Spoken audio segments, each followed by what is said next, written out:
TNT podcast fans. Hey, it's Danny here. You guys, I'm really excited. We have another Worldwide Dream Builder story for you guys, another experience of how Amway and their lines of affiliation are fucking toxic. So I'm just going to give you guys a quick disclaimer here because I'm not trying to get sued. Every name has been changed as far as the upline goes, crossline. Anybody that we're going to be talking about, their names have been changed.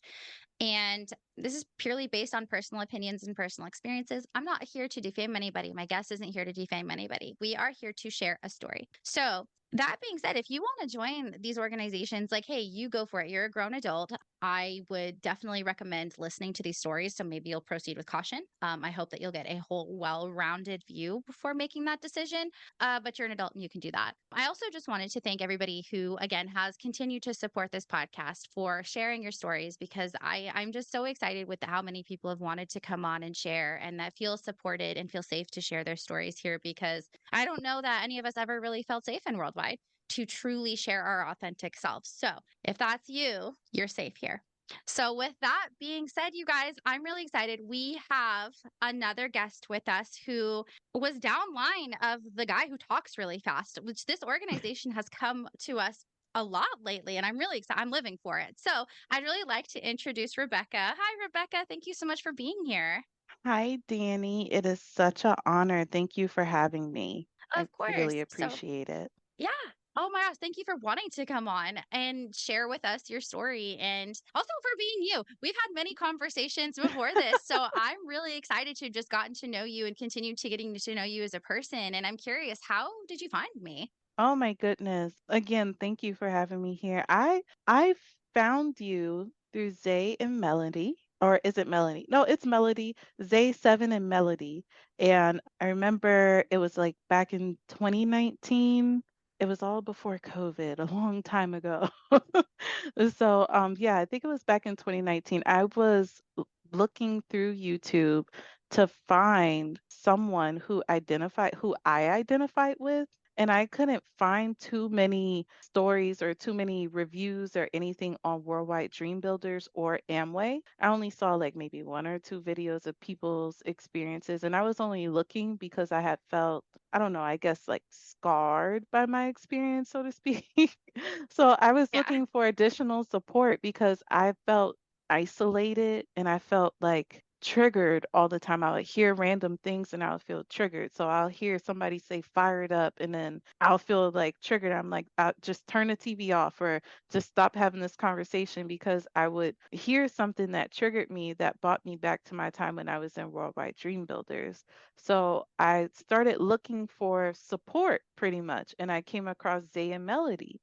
They ended up making all these videos and then they made a Facebook group and I became a part of the Facebook group. They even had like certain, I don't want to say challenges or whatever, but I think one time they had like what do you call it? Like they say if you go on all the social media platforms, so if you go and you become a friend on not friend, but follow on Facebook, if you go on Instagram, and then I don't even think TikTok was like really a thing at the time. I mean, I think it was, but it wasn't like big. It was like one of the other social media platforms. And if you went on all those, you follow, like, subscribe, or whatever, and you sent it to them, then you could be in a running to get like a gift card. And I Hey. won and I got that gift card and I took a picture of it and I sent it to Melody and I was like, I'm so excited. I feel like I'm a part of something. And so from there, I got into the Facebook group and I stopped posting and I felt like recently, I don't know if it was triggers coming back or maybe I was just looking for additional support. But also I was listening to Roberta Blevins, her anti-MLM podcast, and there's not a whole lot of Amway stories on there. So I was looking for support again because not May, but Zay and Melody stopped doing videos. And I can't find too much Amway or Worldwide Dream Builders type stuff out there. So I started posting to the group again. And then I think it was something that I posted, or I think I actually ended up posting an episode of Roberta Blevins' anti MLM. And then I think you commented on one of the posts that I made, because I think it was one day I made like 5 posts, and you commented on one of the posts and you put in a podcast. I listened to the podcast. I loved it. You know, I listened to 3 podcasts before I realized it was you. Really? I didn't even know. I was like, who is this person? And you would say, this is Danny. And I think Corey was on there too. And then like I heard the intro and I'm like, Danny. I originally thought that you were Melody Oh, because I thought you were Melody, but maybe Melody had like maybe her middle name was Danielle or Danny or Daniela or something. And I yeah. was like, okay, I guess Melody branched off and created like her own like she became an admin or something like that. So I didn't know what was what. But it took me 3 episodes before I realized, oh shoot, this is you. You posted this under the comment, but you are in control of this podcast. And I was just like floored. And I was like, this is amazing. I love this. So I think this is, to answer your question, this is how we met. Very long winded, but No. Hey, that's context. I love that you won this gift card from them as well. I know that their activity was so fun. They made everything really engaging. They really listened to people, and right. really hope Zay and Melody, if you guys are listening, which I really, really hope you are a big fan, please come back eventually. Like, I don't know Please, why you please, guys are the please. best. You guys shouldn't have left us like that. Like you left cliffhangers for us. I need so much more material from you guys. I miss you. I am wanting to see like where Seven is and his beautiful curly hair. Oh my goodness, he was so adorable and so cute. I know the last time I think we left off, I think Melody was pregnant. I don't know what happened after that, but I hope that they are doing so good right now because they have helped so many people. Like when I tell you they've helped me, like listening to those videos, listening to their stories has been so therapeutic because I can identify with it so much. Oh my gosh, it really helped me. I watched those videos and I literally deconstructed every point of my journey with Amway. I sat with my boyfriend. My boyfriend and I sat side by side on the couch. We would pause it every other minute because I identified with something and I had to explain it to him, like what this meant and how it affected me. So listening to these videos were very like pivotal for me. So I appreciate it if you're listening out there. Zay and Melody, just know you have really helped some people out there. You did your mission. Like you've done it. You have so much more, so much more to do because there's so many more people out here who still want you out here. But like just know that we miss you and that we love you and we appreciate you. Yes, absolutely. And I really think that you said it best, but I always try my best to give them as much credit as possible because this podcast would not be possible if they didn't start what they were doing. Like Hmm. they really just set the tone for it's okay to talk about this because you're right. There aren't very many people who are talking about Amway, Worldwide Dream Builders, but worldwide. Like it's like I don't know why. I wonder if it's because maybe in the past they've been litigious. Maybe it's a fear of many different things because worldwide and all these different lines of affiliation, Amway, it's just a whole different beast than maybe something like It Works or Arbonne or Mary Kay. Like Right. this one's just different. And for Zay and Mm. Melody to have they did not change names, y'all. Like I'm maybe I'm Mm-mm. a little bit more scared than them, so I apologize. But they seriously, you guys, if you have not checked out Zay, Melody, and Seven, please do. I try to periodically post videos that in my stories. So if you ever see it, check it out. But look them up, Zay, Melody, and Seven. Their videos will never not be relevant. They will always 100% of the time So be relevant. relevant. Yeah, it is. So And I appreciate them so much. And I think like if I were them, I would have had so much fear because they drive into you. Like when you're actually in worldwide, they drive into you to not go on social media and to not do certain things. And I even heard something one time from somebody, can't even remember who it was, but like pretty much saying like legal action can be brought against you if you mention certain things. But for them to do that, they were so brave. But I know someone outside of Worldwide, and I don't know if I'm able to like do like a little plug or stitch. I don't even know what people call it these Please do. days, but I listen to well, it's not a podcast. He has a YouTube channel. His name is Always Marco or Yes. something like, Oh, oh I my God. love him. He is hella funny. He is so funny. He will go in, record stuff. Like he actually interviews people who are like at the top of the MLM or whatever. Like he will confront people. I love it. He is so real and he has like facts. Like he has cold hard facts and like firsthand experience. And he will record like do a video recording and like a audio recording of stuff. So he will infiltrate anything. Yes. Like he has no chill whatsoever. So always Marco, like he's another good person to go to. He's not Amway or Worldwide Dream Builder specific, but he definitely he covers a lot of it. So always Marco, Zay Melody is 7, and this podcast X's and T. If you haven't heard it anywhere else, you heard it here, go check it out. Thank you so much. I also have to add, if y'all are on TikTok, and if you're not, please just take a moment to go check it out on TikTok. I'm sorry if you're not on TikTok. So, I'm but not she's on only on TikTok. TikTok. Okay. But maybe I'll try to see like how I can get these videos to anybody who wants them, who's not on TikTok. But her name is the Anti MLM Kid. She was raised in Amway. Her parents were diamonds in Amway. So she always heavily talks about Amway and the lines of affiliation. She never mentions her name, her parents' names, or what line of affiliation that they were in, which I have so much respect for. But she has like so much insight that I love her content. So if you guys haven't already, check out the Anti MLM Kid. Oh, and the Anti MLM Lemon. Oh my God, her content is really funny. It's LTD Amway specific.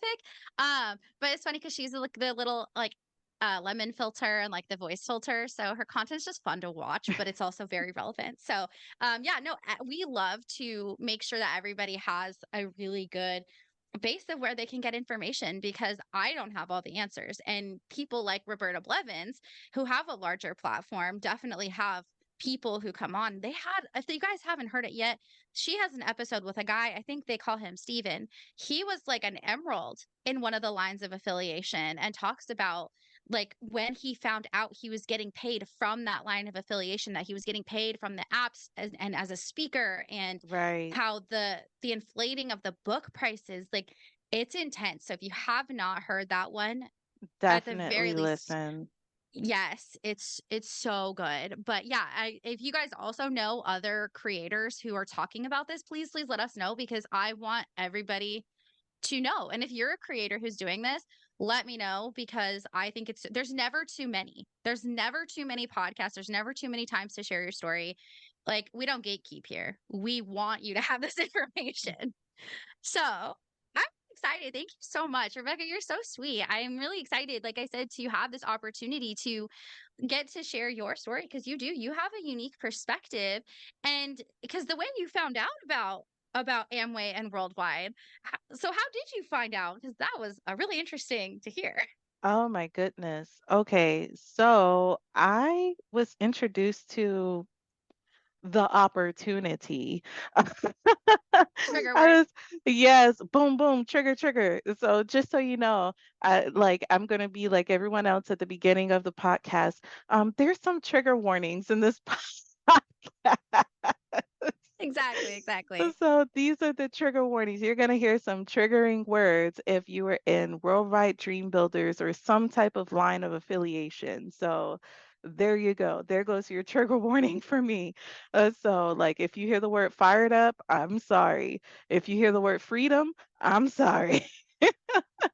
If So, you're uh, fired up, we're sorry. oh, sorry. Boom, boom, trigger, trigger. So, but yeah, I was introduced to Worldwide Dream Builders in 2015. And just so you know, 2015 was like a really weird year for me because I had just graduated from college in 2014. Anybody who just graduated from college or who is a 22, 23-year-old, that is a very weird time in your life. So your brain is starting to solidify a little bit. It still has some development that it's going through, but it's like a really weird time because if you're just graduating from college, you're trying to look for a job, you're trying to just find your footing somewhere. You don't know really where you belong. At least I didn't know. So in 2015, that summer, I had just lost my grandma. So my mom's mom passed away. And I was also getting over a breakup, which was like weird because I should have gotten over that breakup a long time ago because we actually broke up in 2015, 2012, and it was 2015 at this point. So I still loved him so much. And it sounds kind of weird, it sounds kind of creepy, but maybe we were meant to be together because we're together now. I got him back. Hey, I love that level of like that's a wholesome portion of the story that I hope everybody hangs on to because it is possible. Like that makes me so happy. Like your guys' story is, I mean, it's crazy. It's a lot of different moving parts, but the fact that you guys are together and happy, especially after you having gone through this really traumatic experience, that's not just having your family members pass, which I'm so sorry to hear that, but also like Amway as a whole and worldwide and how your Yeah, upline treated you. And now that right. you have this almost like happy ending, like you deserve it. And I'm so happy Yes. for you guys. Thank you so much. And I am so glad that we were not together during this entire experience because if we were, I don't think we would be together now. So like in the summer of 2015, I was still going through that. It was a weird period in my life. I ended up coming across some childhood friends. And when I say childhood friends, like we knew each other from from high school and everything. And we started well, my high school friends, their mother started a youth group out of her house. And so it was a very Christian-based youth group. We would go there like I don't know how many nights throughout the week. It was supposed to be something good and wholesome for the kids in the community who really wanted some guidance.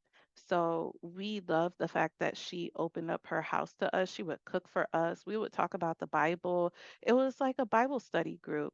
But as time went on, it became a little bit more rigid. The teachings became a little bit more, I don't want to say culty, but that's kind of what it felt like.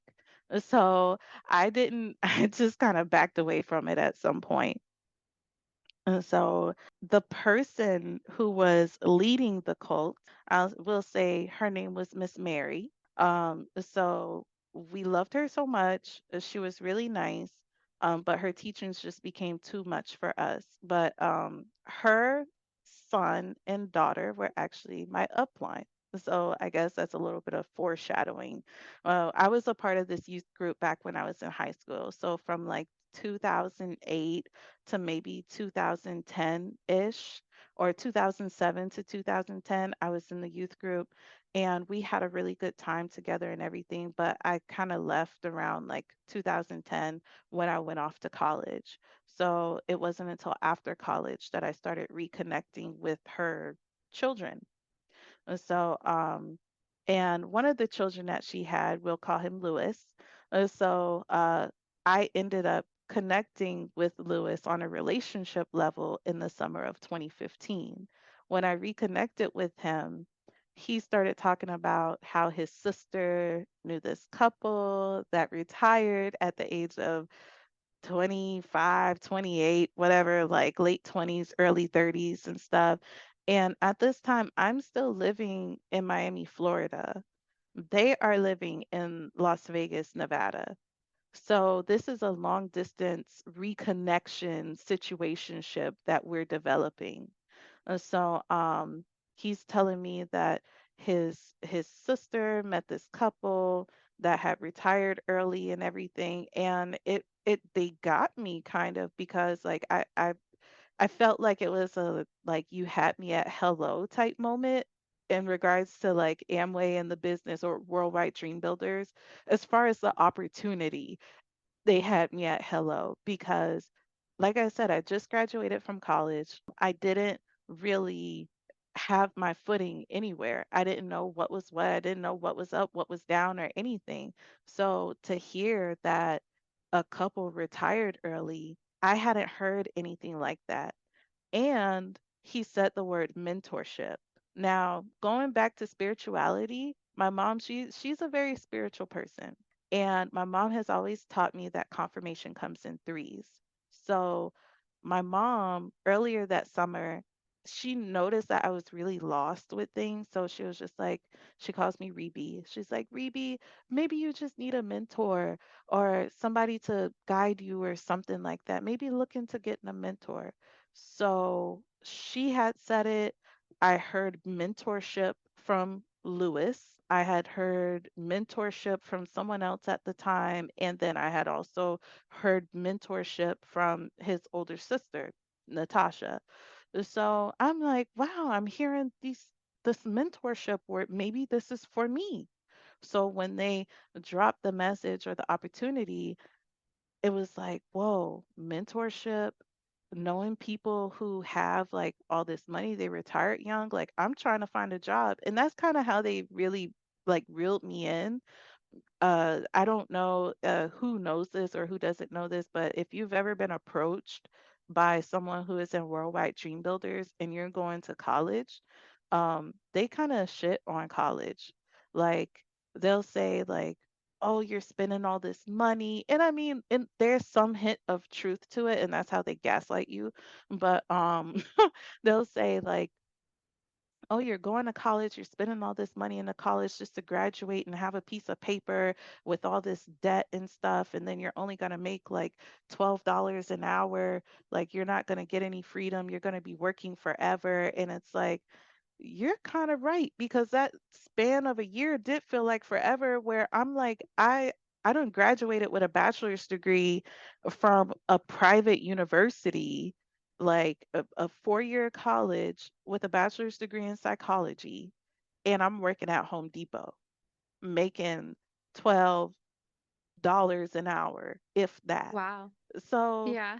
yeah, I wasn't feeling it. And I'm working part-time. So I'm not making no money. And I'm like, where is my life supposed to go from here? And I had trouble with finding positions because I don't know if I have some type of, my mom, she always said I got bored easily.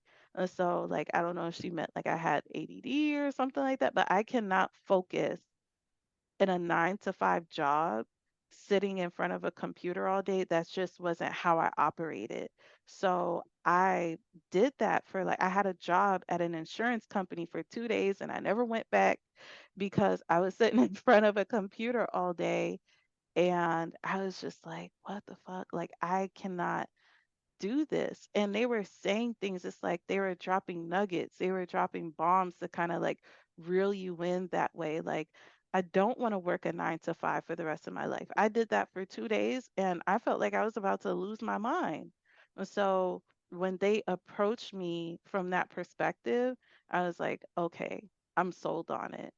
So then they just started like, I don't know, they just started uh saying these things and it reeled me in. And then I got in contact with his sister, Natasha, and I was kind of skeptical about her anyway because me and her, we never really had like a super close relationship because she was very sarcastic and the way that she would say things like sarcasm, like there's levels of sarcasm. Hers was a really deep level of sarcasm when she'll make like really strong jabs and it kind of like hurt your feelings. And I was just like, Yeah. I don't really like that. So we weren't really close anyway. So I was kind of skeptical about interacting with her, but it seemed like this opportunity had changed her. So I was even more interested. So I'm like, oh, okay. And they had me read the books, The Rich Dad, Poor Dad, and Business of the 21st Century. And they ask me all these questions about my mindset and stuff, and I'm just like, oh, okay, which was kind of like unrealistic because they asked me to read the book like within a week or less than a week, like a few days. Yeah. And I'm like, I could read Wow. fast, but I can't read that damn fast. That's like giving you homework. I mean, the way that they do it because, right, they want you to feel like this is a serious opportunity and that only serious people will read this book faster. You'll Yes. make time for it. But I love how you said that they play on those things where it's almost like they somehow, well, they do. They find your insecurities purely based on communication. It's pretty easy. You talk to somebody and it's not hard for most of us to say, "Yeah, I don't love my job." Like, "Oh, how's your day going?" "Oh, it's kind of a rough day." Is it, or it's a good day? "Yeah. How do you like working here?" Most people are gonna be like, "It's all right." It's okay, especially if maybe Hmm. it is Home Depot or maybe something that's not exactly somebody's dream job. And maybe Home Depot is somebody's dream job. Somebody's like, "I want to get into this business. This is the way that I'm gonna start doing it." I'm really excited for those people. And with Amway people, yeah. Oh yeah, if you went to college and you're working not in your field, they will absolutely like throw that at you. They're like, "Oh, Yeah. what did you go to school for? Oh, why are you working here?" Like it's Hmm. so passive aggressive and it's insulting.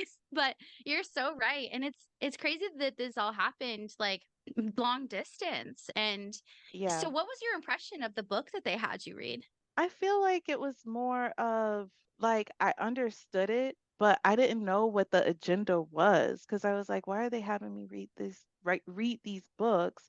And then I saw like the quadrants and stuff. And the thing is for me, I'm an academic person, and when somebody tells me to read a book and almost like I'm gonna have a quiz on it, I read it knowing like with the intention that I'm going to be quizzed on it. So I'm like heavily diving into this book, almost damn near like taking notes and stuff on it. And so I didn't really I didn't really know what the expectation was, but I knew that I was going to be questioned about it.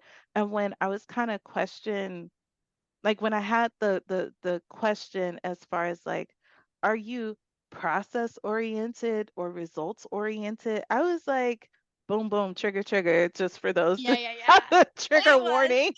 Process oriented or results oriented, I don't even really know how to answer that question because I can go through a process if the result is worth it. But at the same time, I do get lost in the process. And while I'm in the process, if it's not worth it for me, I'll say fuck the results. I don't care. Cause I'm a very like here and now type person. So if I'm not enjoying this process right now, we're gonna scrap it. And so but then they start talking about like this delayed gratification. Boom, another trigger. So so, like, we should play a game. Every time we say a trigger word, take a shot. Yes, it's a drinking game at this point. If you're sober, find something else, like, it's fine. Find something else. Take a shot of water. Maybe a shot of espresso or something. If it's wherever you are, if it's too early in the morning or something, take a shot of espresso. But yeah, but it was like really weird to kind of read these books, but at the same time, it was edifying. Like I learned, which might be another trigger word, honestly, edifying, because you're supposed to edify your Yes. upline in a way. They're the only ones I've ever heard use that word. So, Yeah, yes, and it is I have heard absolutely. it. I've heard it in a Christian setting as well. And so I wasn't surprised. It kind of coincided, I guess, with my beliefs already or something that I had heard. And so I feel like maybe being in that youth group that I was in kind of primed my thinking for this type of opportunity. I don't really know how, but I feel like a lot of things lined up. And I feel like the more I look into it or the more I talk about it, I could kind of see how things lined up and kind of prime me for it. So I don't know. That's just where my mindset is right now. But yeah, I didn't know exactly what I was going to get from those books. I just know I had to read them. And with it being long distance, it was a little bit harder for me because I guess there wasn't really anyone in my area. There weren't like any rallies going on in my area or anything. So they actually ended up sending me to Tampa. Mind you, whoever's not familiar with the geography of Florida, Miami, Florida is about 4 hours away from Tampa. So I had to drive from Miami to Tampa to attend this meeting, and I didn't even really know what this meeting was about. It wasn't even like people who were going to be my upline. I don't even think my upline knew who these people were. I think they might have communicated with someone in their upline and they found like some type of group that was out on my side of the world. Like I have no idea how they communicated or how this group came about. So I was just told to go to Tampa, Florida to attend this session. And I don't even remember them talking about Amway. I think they talked about the opportunity. And it was in the middle of a church. It was in a church. So I'm like, okay, I feel like safe. They weren't like really dressed up to the nines, like how people are dressed up in the actual like board plans and stuff. They were kind of like in jeans and stuff. So it was like a little different. It felt really awkward because I didn't really know anybody. I think maybe one or two people introduced themselves. And actually, I left the meeting not really knowing anything.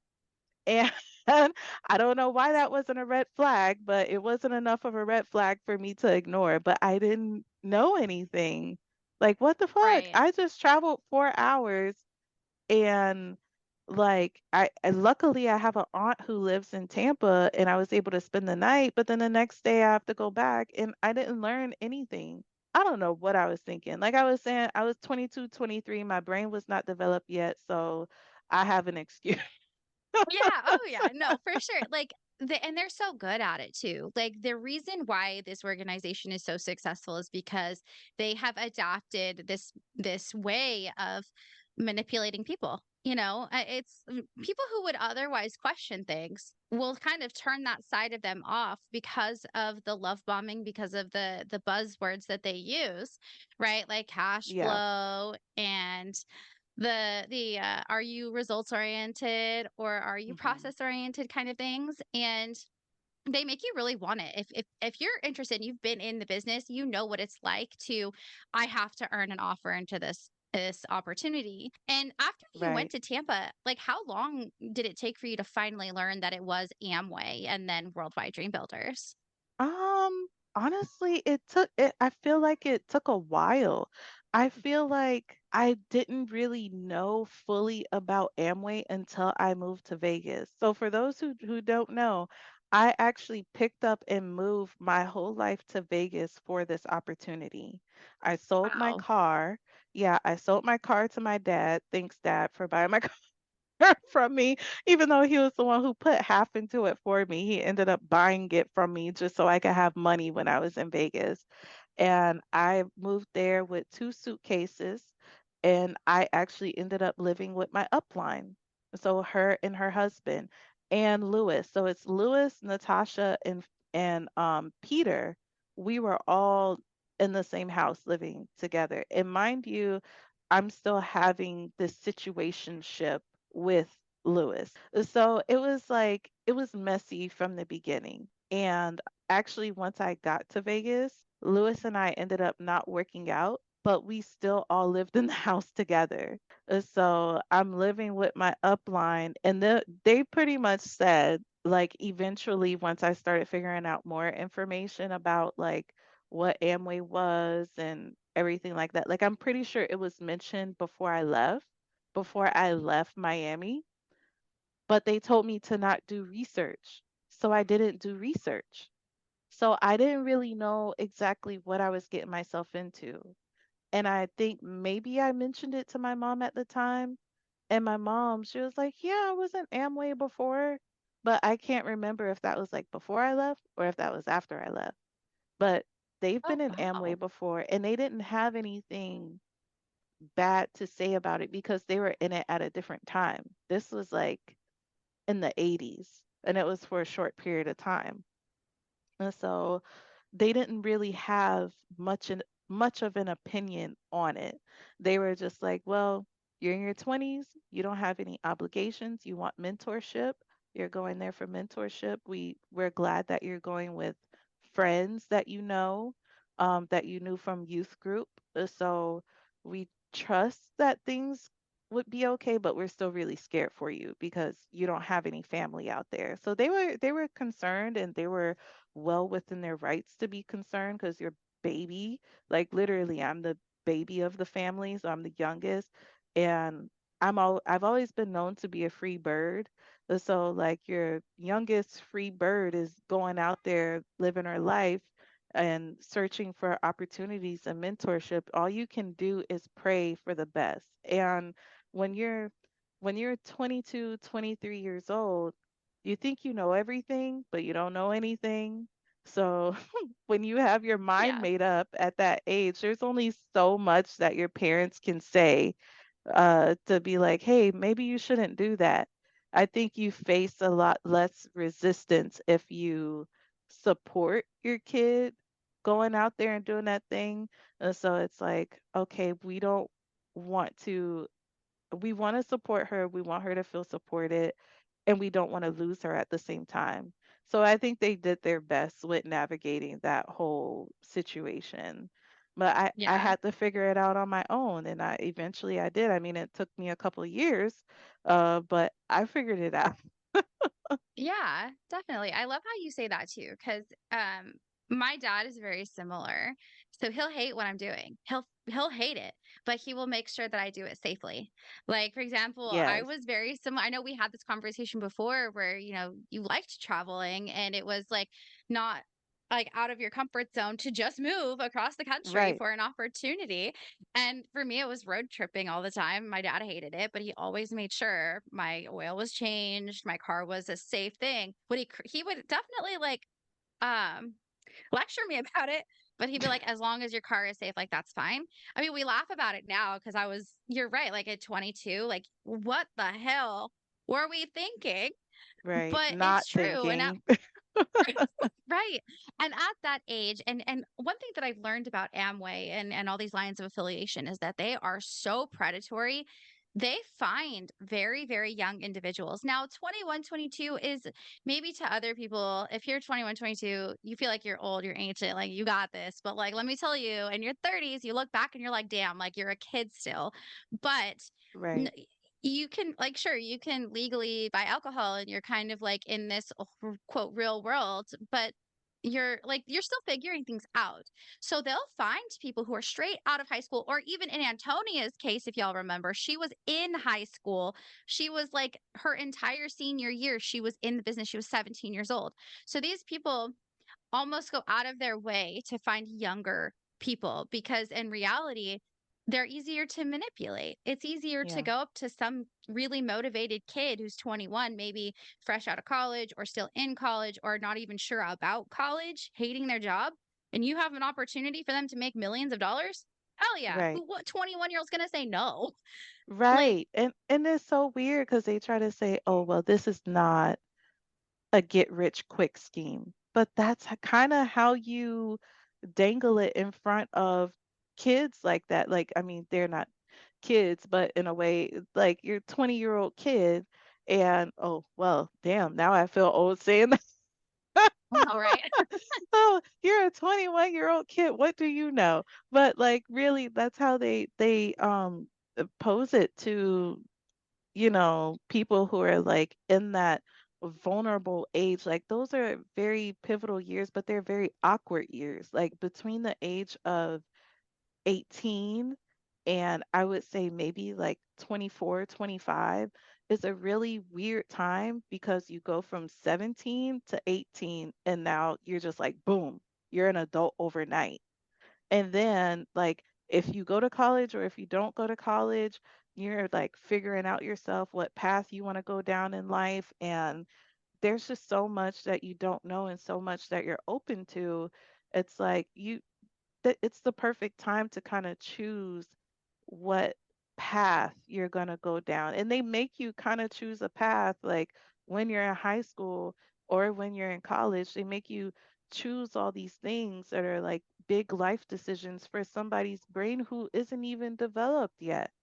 So, yeah, it's a very vulnerable time during in that age group, and they prey on people, like on vulnerable situations. And Yeah. I don't like it. It's very icky. I don't like it. And it made me squeamish even dropping the message or given the opportunity, because like I don't go into conversations with an agenda. And that's what it was all the time. But yet they're telling me to develop these genuine relationships when this is not even a genuine conversation to start out with. Like I'm literally going up to people, asking them or telling them, I like your shoes, even if I think they're ugly as hell. Like I'm going up to you, say, oh, I like your shoes. I like your hair. Like I don't even want to talk to you right now, but I'm forcing myself to talk to you because because I have to be core. Trigger, boom. Like if you don't know what core is, if you Oh my don't know what gosh. core is, it's those five little steps, or depending on whatever line of affiliation that you're in, like you have to make sure you're dropping the message or spreading the opportunity and reading your book for at least 15 minutes and sending off a Kate or listening to an audio. Like you have to do all your little five things a day. So yeah, it's a mess. It is. Oh my god. Yeah. I found some notes actually recently on the steps of core. Like it Really? yeah, I'll have to send it to you later. Is my upline on the whiteboard at a training wrote out all the steps of core. You guys, it's wild. Core is the way that they keep you brainwashed, right? It's the core Yes. stands for change or remain employed. And cuz you're just over broke, your job, right? Right. It's the trigger words. But Trigger. this it's the way that they keep you only focused on the business because like we've talked about before, I think Jada was very clear when she's like talking about the fact that she was listening to audios instead of music, or how, we're giving Yes. up the rest of our lives to make sure that we get core done. Because let me tell you, when you don't send up that Kate even just one day and you The quote wreck your guilt. core run, it's guilt. It's nothing but shaming you, like, "Oh, I see you didn't send me your cake today." And they'll ask you, "Are you okay?" But they'll do it in such a passive aggressive way that it feels so diminishing. So you do Hmm. what you can until you get core done. Um, and when you're so I want to go back really quick that you moving to Vegas and you're living in the same house as your upline and this guy, I can imagine at times it was pretty awkward. And so what Awkward was as hell.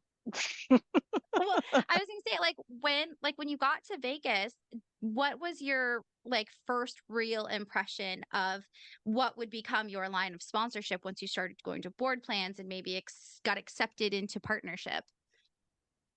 Honestly, I didn't know what I didn't know. I didn't know what to expect.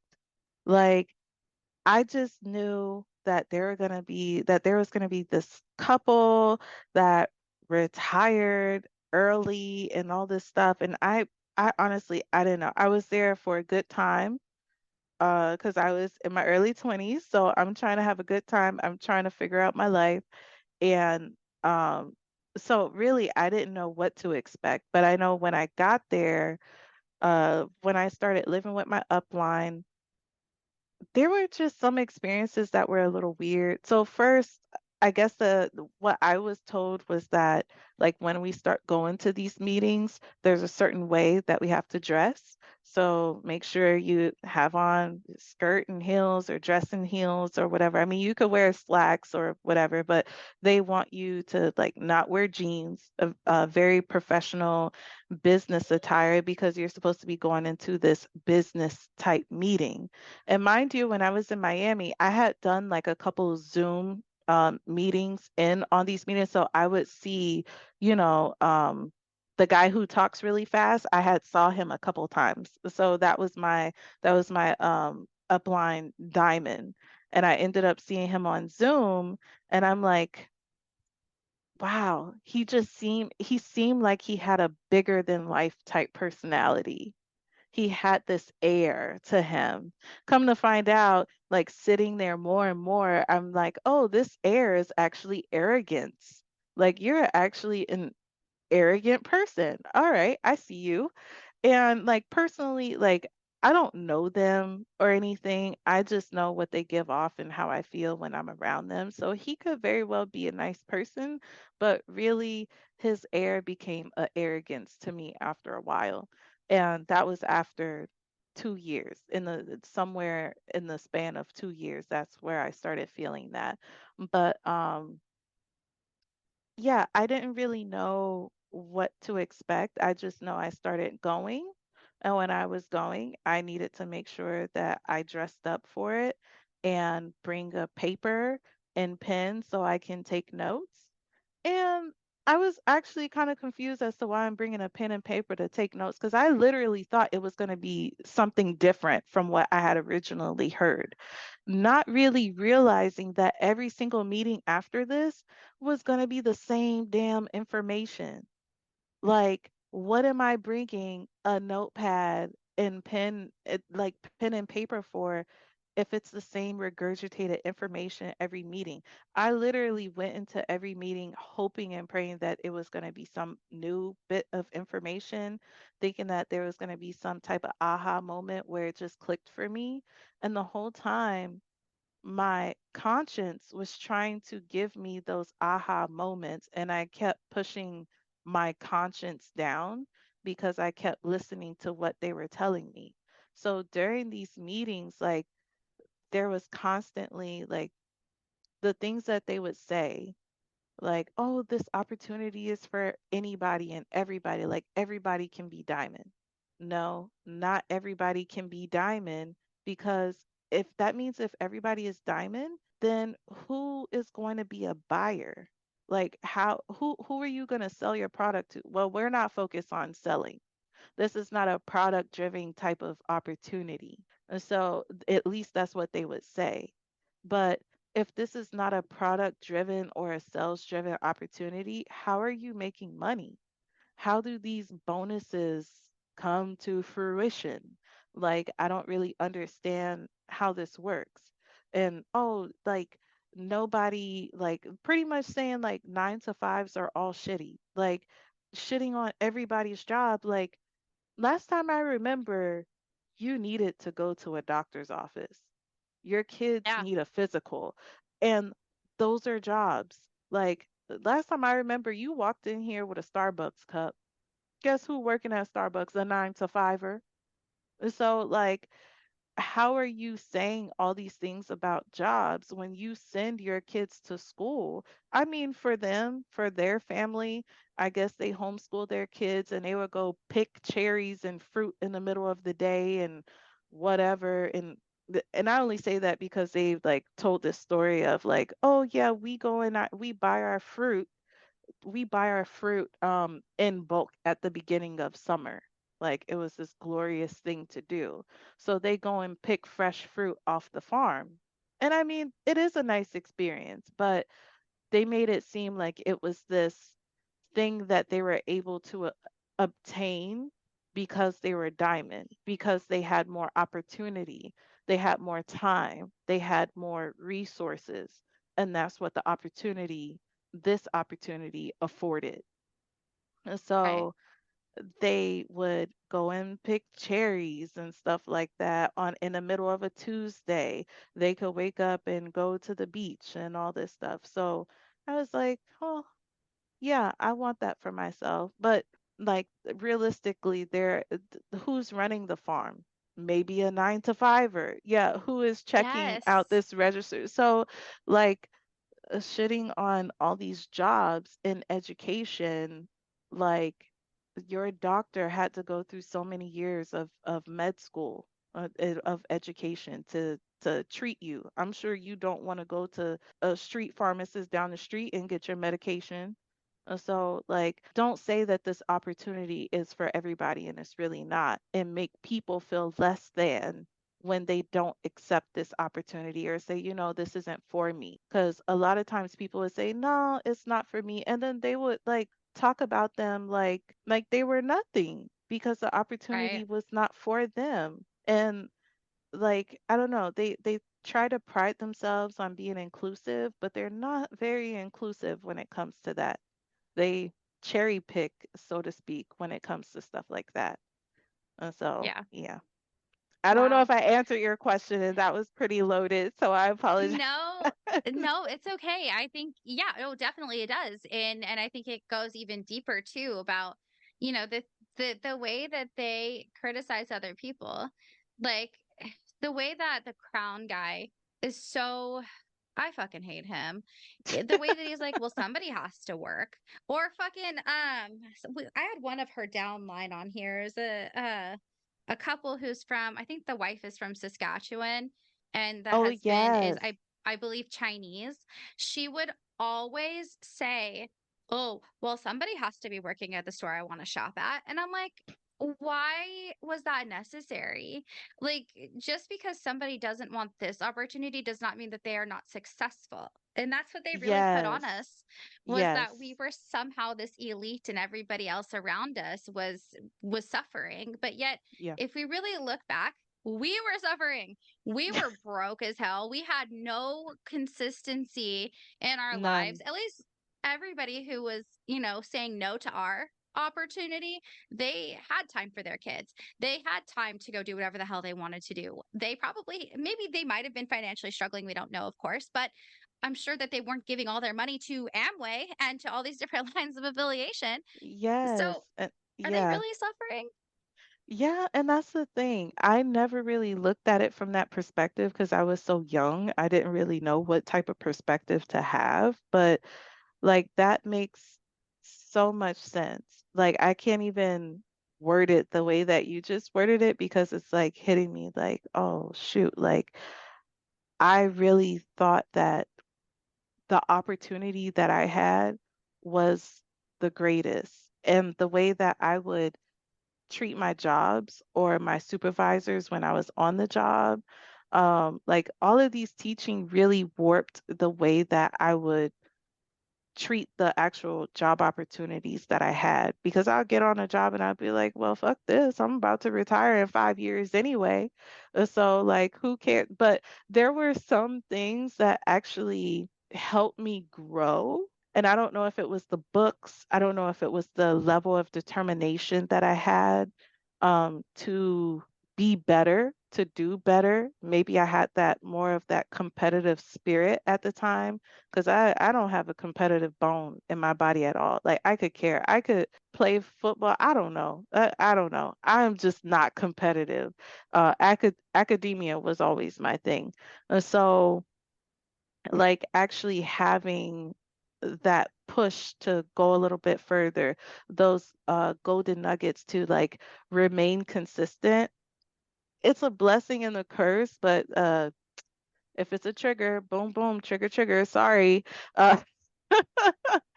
because like when they talk about consistency, they want you to always show up. You show up no matter what.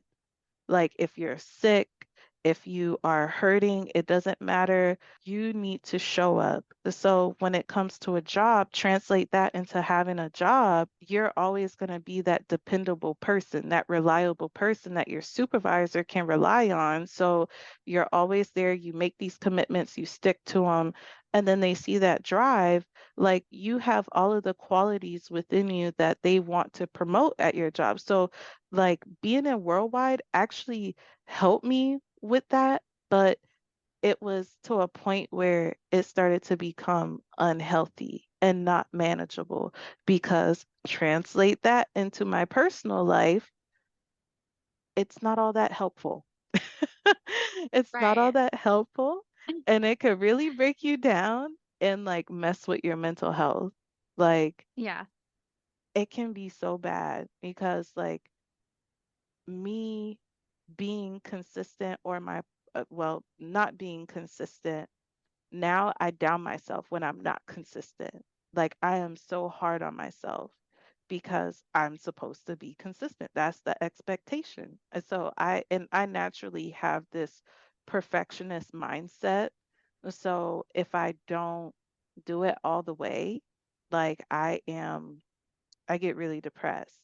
And so or I can get super anxious. The pendulum can swing both ways for me, especially because also I have bipolar type 2. So come to find out, that's what I have now. So that is my diagnosis, and I am okay and free with sharing that. So if anybody, whoever has any questions for me, I am absolutely open to sharing with that. And I don't hear enough out there about it, about bipolar type 2. I'm so used to hearing bipolar type 1, and a lot of people don't really understand the difference. But for bipolar type 2, I have hypomanic phases, which is not the same as manic. Mine is more of depression phases, like probably long bouts of depression with some spouts of like hypomania. So hypomania is like right below manic. It's a little bit below manic, and it's not as severe. It's actually more functional. So, just like a sidebar for anybody who needed to know that. But I'm Of like really course. hard. I'm really hard on myself. And I'm a big proponent for mental health. Like I've been in the mental health field for like 10 years. Obviously, I said my degree was in psychology, and for a long time I didn't use it, but then like I started growing in the field, and then I did use it. So I've been using it for a while. But I'm not I'm not licensed, so I can't give no medical advice or anything like that. I can only Right. give my perspective. Yeah. So, but consistency, like if my partner is not consistent or used to be, I don't want to say now, like used to be, if he wasn't consistent, I would be really hard on him. And even with the fucking video games. I'm the same way. Oh my gosh, that's one thing that we totally connected on was how like you're speaking so much truth, and like I can totally relate because that's one thing that we were talking about was my partner also plays video games, and then when he was what I would have perceived to be inconsistent, which I now through growth have seen no, that's not inconsistency, because what our perception of consistency was when we were in Amway is not what actual consistency is. It doesn't mean going to every single meeting, regardless of how fucking tired you Mhm. are. It means Right, that this person is there for you consistently, which they right. were not, if we're being honest. But No, they this were not. idea that they put into our heads about video games or people who played, oh my God, I was probably, and I can own up to it, not the best significant other because he was playing video games. I'm like, what are you doing? Like, that's a waste of time. And he's like, so what you're telling me is you can watch 3 hours of The Office, but I can't play 3 hours of video games. He's like, I work 16-hour days sometimes. What's the difference? I'm like, fuck, okay, you're not wrong, but it's Yeah. hard. It is, and I didn't even consider that. Like I did not consider that at all. So after I exited worldwide in 2017, between 2017 and 2018, my boyfriend, me and my boyfriend, we reconnected, and there was a lot of adjusting that I had to do because it wasn't just we reconnected, we ended up moving in together shortly thereafter. And seeing the habits that he had was it was eye opening. And it wasn't like in a bad way, but I judged him so hard. I was focusing so much on his habits, I didn't even think to consider my habits. But the playing of the video games was almost a deal breaker for me. And it measured the amount of respect that I was going to have for him. Because in Yes. worldwide, yeah, they drive that into you, right? It's like it is so it's so toxic because in worldwide, like you said, like no matter how tired you are, you show up.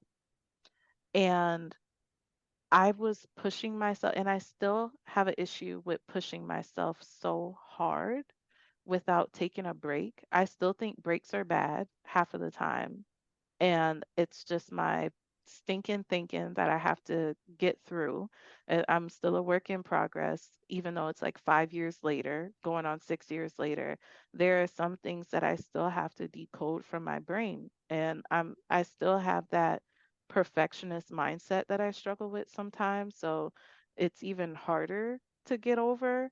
But the way that they said that pretty much men were little boys if they played video games all day. It was Yes. it was so bad. And the guy who talks really fast, he would say like this weird, oh my gosh, it's so hard to get it out because it's like so funny at the same time because he literally thought he was having these like, ooh, these mic drop moments, and everybody in the back of the room would go like, ooh, when he would like say something that was like this really cool analogy or this metaphor. He would say something like, oh, you're playing games, but like what happens when you have to be called to duty for your family? Like a pun in a way. Like you get it Yes. because he's saying like Call of Duty. I don't even know games like that, but of course I know what Call of Duty is. And I'm like, Yeah. and everybody in the room goes like, ooh, ooh.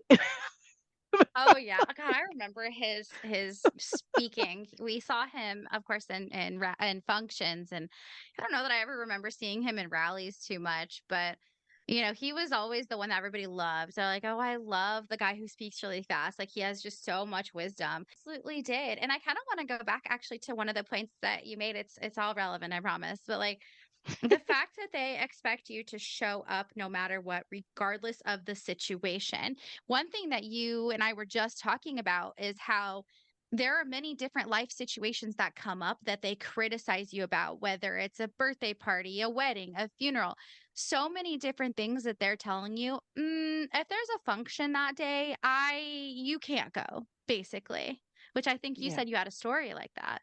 I do. And it's so frustrating to think about it. And I know when we were talking about it, I like got triggered for a second and I was just like, wait, stop. Like I have to like go back on this because now I'm going through a similar situation that I was going through before when I was in Worldwide.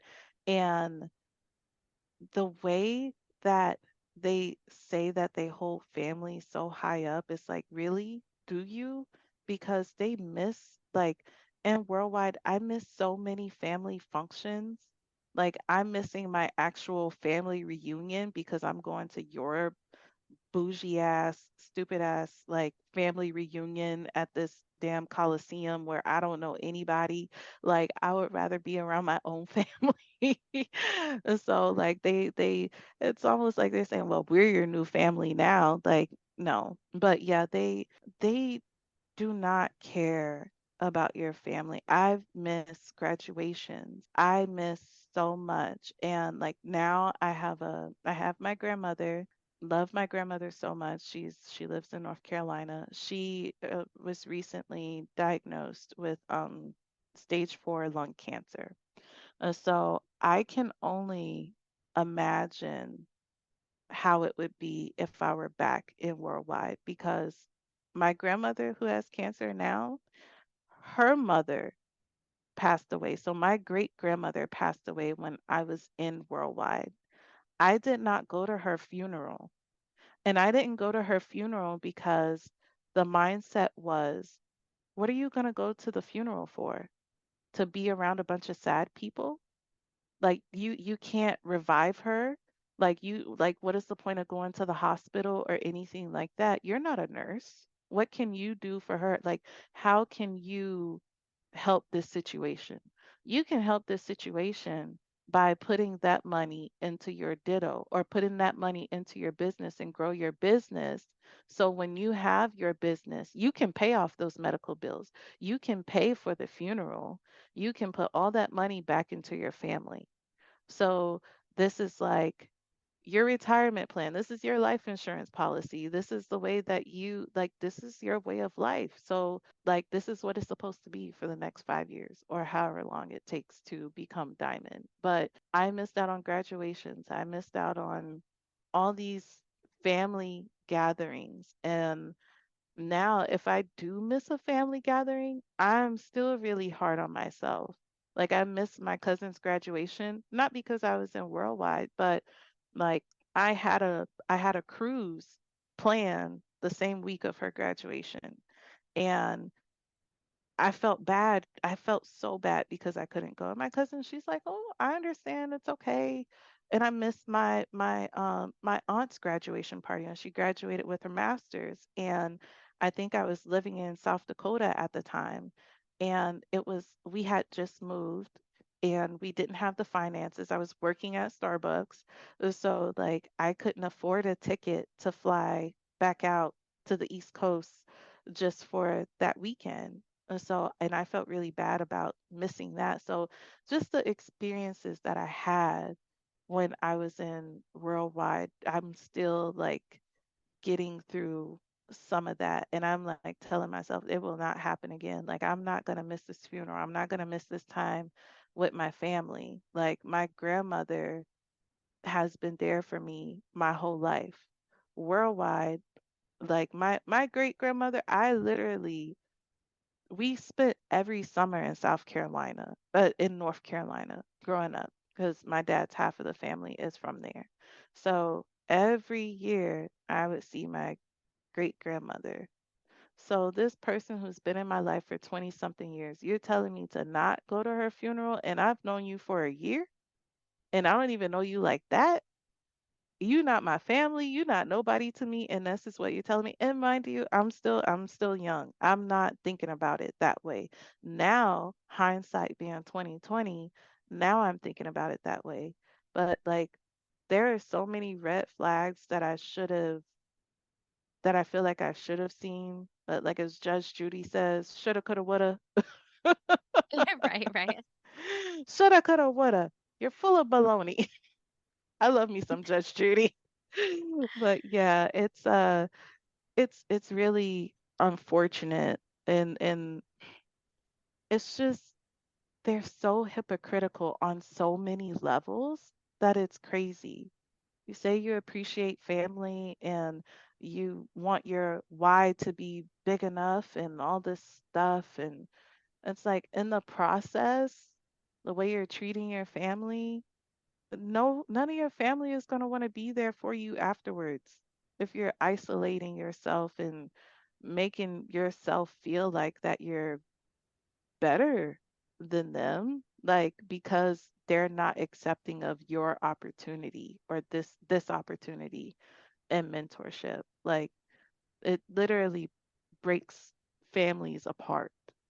So it's really unfortunate.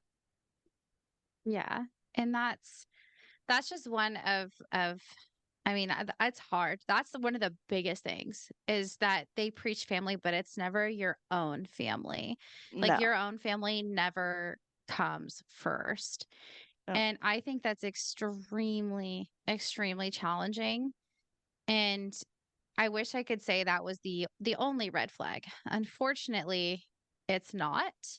And actually kind of going on the topic of red flags and you're in this business, when did you start to like what were some of the first red flags that you really started to notice and when did things kind of seem off for you? That you started to really question like what am I in?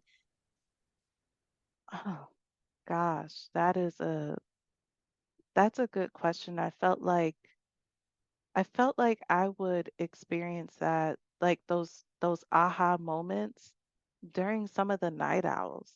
I don't even know how far in I was into it, but I just remember sitting in those night owls. So like I those were the night owls, right? Like after the meetings, like at night, they would do like a meeting after the meeting.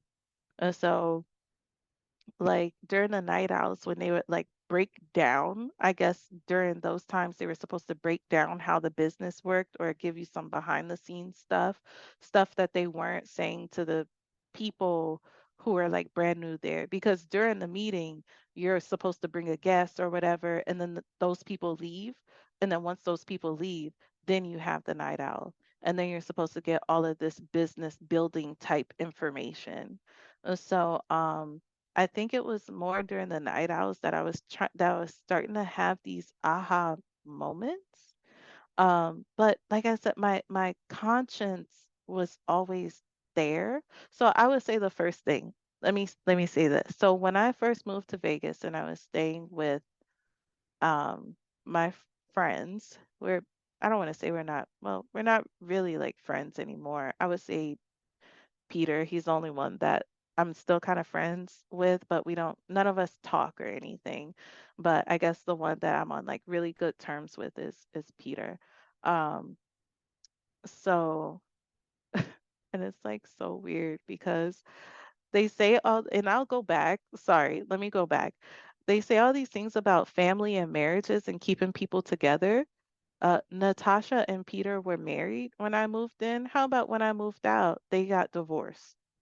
And so, like, I don't know what it is with this marriage, this worldwide making marriages stronger and better and stuff when half of this shit ends in divorce. I feel like I don't know what the statistics are, but I know that relationship specifically, I don't know what they were telling themselves to fool themselves during the time that they were in, or maybe they actually believed it. And I feel awful that their marriage broke up, but it was just so weird and so ironic. I would say that's another red flag moment. It was just so weird and ironic for them to preach all these things about family and marriages, knowing that their family, that their marriage was going through it. Like, I don't know how they were able to drop the message together, and I'm looking at them in the middle of Smith's. If you're from the West Coast, I guess you know what Smith's is. I don't think we have that too. I think we might have Kroger on the East Coast or something. I don't know, but Yeah, yeah. So I'm watching you in the middle of Smith's drop this message saying how this opportunity has made your marriage so much better, and like y'all in the middle of separating. That is so hypocritical to me. And that was like a huge red flag, but I ignored it. And mind you, ignoring all these red flags have really done something either to my psyche or I don't know what it's done, but it's made me go through some type of identity crisis and made me not trust myself when it comes to making decisions because I feel like with Worldwide, I made so many bad decisions. And now I would say I've gotten better now, but it's taken me years to get here to trust myself in making decisions to move or to get another job or to like even small things like I'm not trusting myself with financial decisions that I'm making. Um, it's just done something to me where I don't really trust myself because I've ignored so many red flags. But it should where it should actually make me trust myself even more because I know I have a conscience and the whole time my conscience was trying to tell me the right thing, but I right. ignored it the whole time. So I don't trust myself to trust my trustworthy conscience. Oh, yes, that is such a good point that I don't think we talk about that enough here, where you're right. You're so right. Like same, like I've definitely, I don't trust myself. Like I didn't trust, like, how could I when I allowed myself to be in worldwide despite what I was internally thinking? Like it's insane Right. to me. And Yeah. they make you not trust yourself. During that time, they try to make you not trust your family or anybody outside of them and Yeah. their own resources, which is really disgusting Mhm. because your family and I'm going to say this again. We talked about this in Ashley's episode where, they're going to tell you because they care about you. They're trying to show you and they're trying to warn you because they care about you. But they're going to, because they want the best for you, right? But if they wanted the best for you and they don't see this as the best opportunity for you, they're going to be honest about it because if they did think it was, they'd be supportive. They'd be like, yeah, absolutely. I totally support this. Mhm. You're going to be great. But they can see past the things that we can't see. And Yeah. there's just so many blaring red Yeah. flags when it There comes to are. worldwide. And I feel and you know what? Like when you're just saying that, I just thought about my sister, about how gracious she was, and my mom too. Like my whole family, they were uh very patient with me, but I remember like trying to introduce the opportunity to my sister, and I know she wasn't feeling it. And now I can look back at it and laugh, but I know she wasn't feeling it, but she was like, "But what am I reading this book for? And what is this for?" And I know she was like she was only doing it because she wanted to know what I was getting myself into. So I appreciate her for that. And she has her ways about prying and getting information and stuff. So she's like, look, if I can't beat them, I'm going to join them and I'm going to figure out what's going on with you. So that was her way of figuring out, like, she was going through the process. And Really? yeah, she went through a little part of the process, and I think she might have read the book. She didn't really understand what was going on, and she pretty much said like, "This isn't for me, but I kind of support you. I kind of support you." She didn't really say that, but her actions said that. But I selfishly wanted her to support me 100%. And I remember there was something that she was doing, and I was kind of annoyed with her, or I don't know if I told her or if I told my mom, but I was just like, well, I'm not going to support her because she doesn't support me. She doesn't even want to buy my soap. That expensive ass soap, this Oh my concentrated gosh. soap that's supposed to be blessed from the heavens above. Like, Can't even get my stains out if I'm being honest. Like, no, it was not great. But yeah, it's the way that they train us to feel about people, especially family members who are unwilling to get in this opportunity. Oh my gosh. And then you're right. It is on. I was very much the same way. I wanted to try to get my brother involved, and my brother would always just kind of like, yeah, sure. And then like obviously never show up for it. Which is yeah, okay. Like he just never was actually interested. He would just say that, because he was supportive of me and what I needed to do. And my brother and I are cool, but selfishly, same. I wanted him in. I was like, it got to the point too where I was just desperate for a downline. I was so sick and tired of my business going fucking nowhere and my upline criticizing me for it, and they're not going platinum because of me. Like, we need to push them into platinum qualification or whatever qualification they're going into. It's apparently my responsibility to do that, which is really crazy how this business works. And hmm it's really sad. One thing that I remember saying that is so, I can't believe I said this, but I said, in what place do we get excited for our best friend to become the CEO? Because like the club owner mm, and his wife were going diamond, and I was like, "Oh my god, I'm so excited for it." But it's like they're not good people, in my humble opinion. I don't think that they have a good message to spread. They should never have gone diamond, let alone been allowed to be on a stage to speak. I mean, half these people shouldn't. But yeah, back then, they're like royalty to us. And this is just a number of the red flags that are there. So yeah.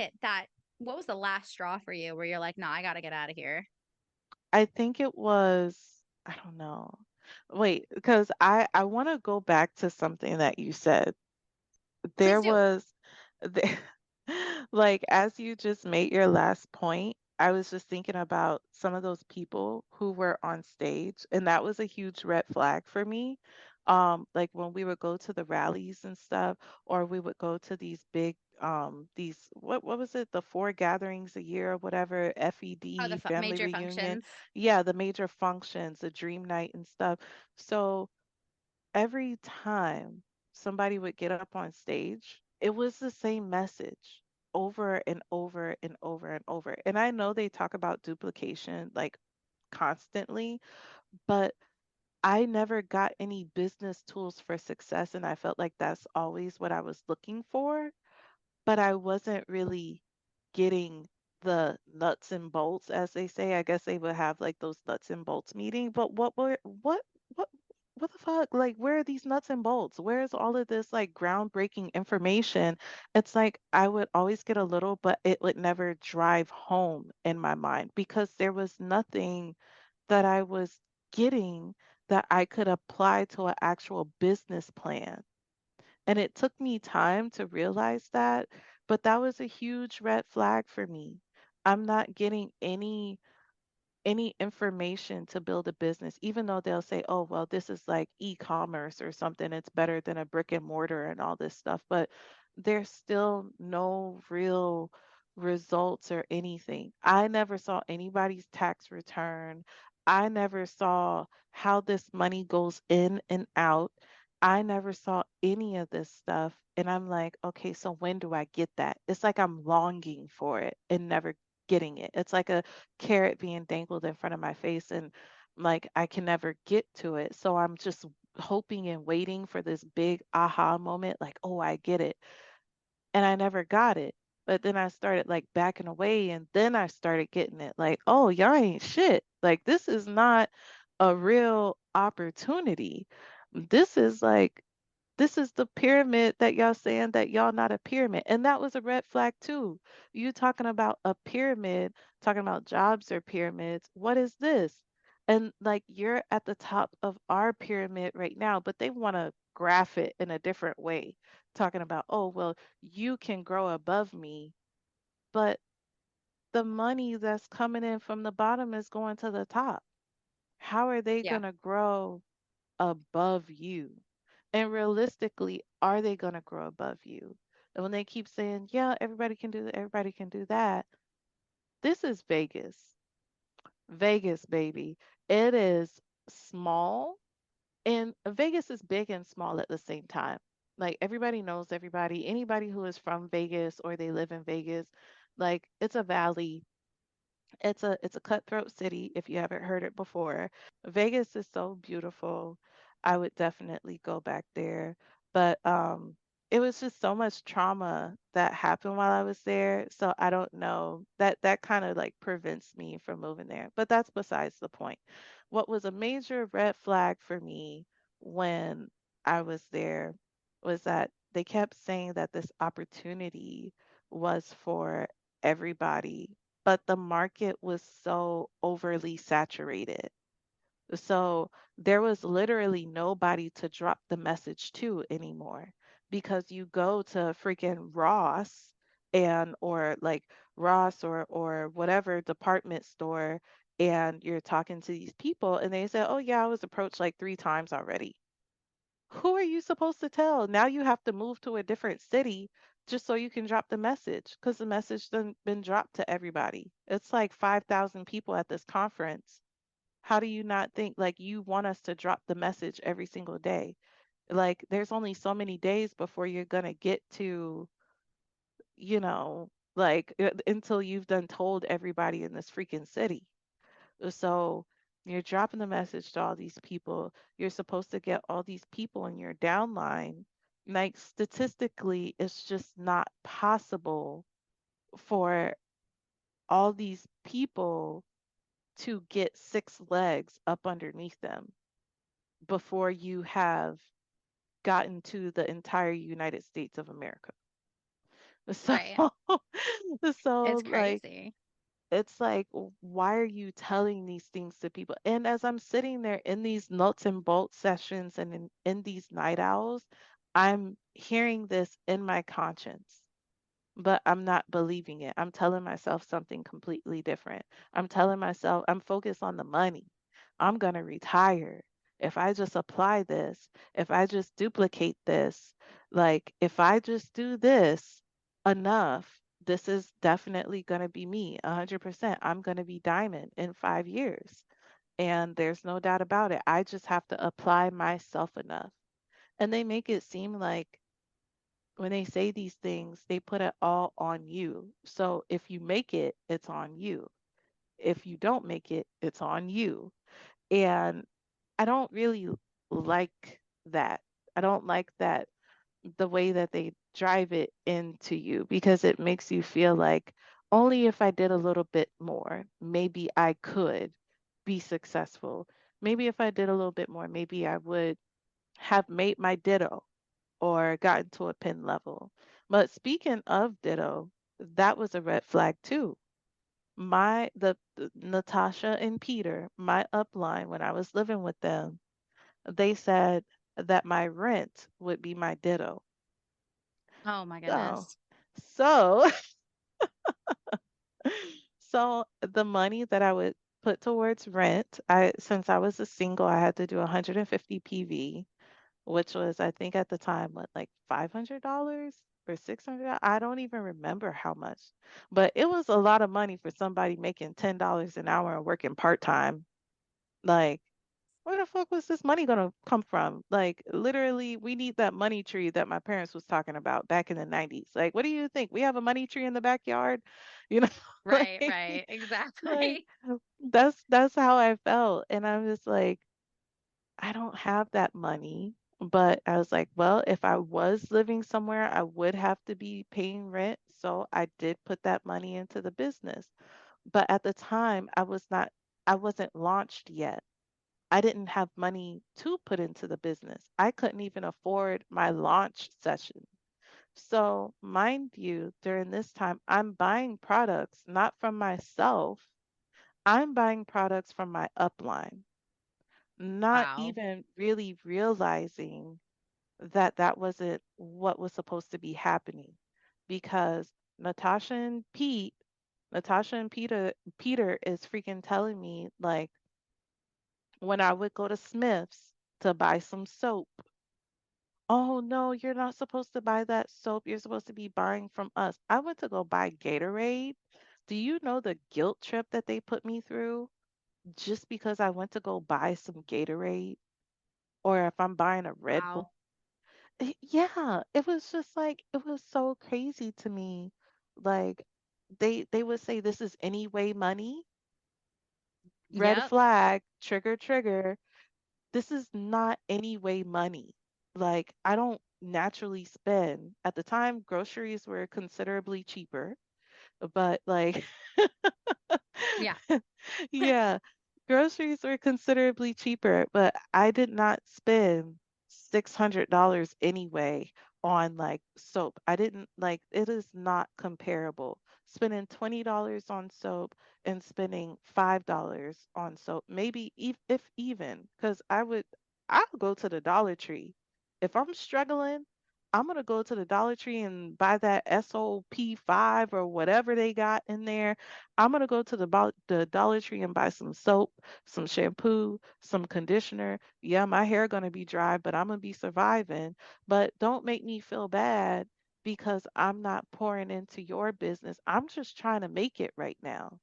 But I right. literally got guilt tripped because I came home, I came back to their house with Gatorade, and they're like, "Well, we have excess energy drinks." I bought a $3 pack of 24 water bottles, some great value.